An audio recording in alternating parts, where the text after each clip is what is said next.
Ito na po ang lahat na pumasok na donasyon para sa asawa ni Pastor Noel at naipaubot na po natin yan sa kanila. At ang kalagayan niya po ngayon ay hindi lamang po bone fracture, kundi meron po siyang stage 4 cancer habang siya po ay nagdadala ng 7 months old baby. At sila po ay nai-transfer sa Makati Med dahil sa kanya pong kalalagayan. At sa biyaya ng Panginoon, ito na po yung baby na 7 months old. Pero dahil sa kakulangan sa buwan ay possible po siyang ventilation. At yan po ay sobrang gastos dahil umaabot po ng 100,000 per day. Bukod pa po doon sa gamutan na mangyayari sa asawa ni Pastor Noel dahil siya po ay mayroong stage 4 cancer. Mga kaibigan, mga kapatid, kung meron po sa inyo na nangungusap ang Panginoon, malaya po kayong tumuwang. Ilalagay ko po dito ang GCash at ang bank account.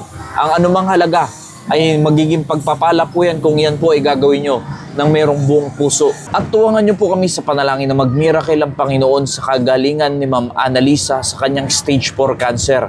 Naging successful ang kanyang operation doon sa baby, pero hindi pa natin alam sa ngayon kung ano ang mangyayari sa kanyang stage 4 cancer. Sa mga followers po ng KL Ministry, mga kaibigan, kilala, at naging instrumento po kayo para maging blessing sa amin sa panahong ito ng kami po ay nangangailangan. Napakalaking bagay po ng inyong ginawa at hindi ko man ho kayo lahat kilala. Ang Diyos po ang mag-provide ng inyo pong pagpabalik ng inyo pong kabutihan po sa amin.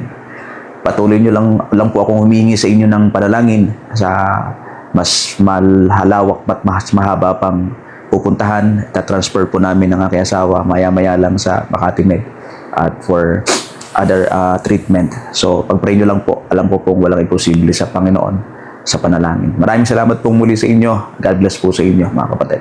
Nawa naging pagpapala po ang mensaheng ito. Maraming salamat po and God bless you all.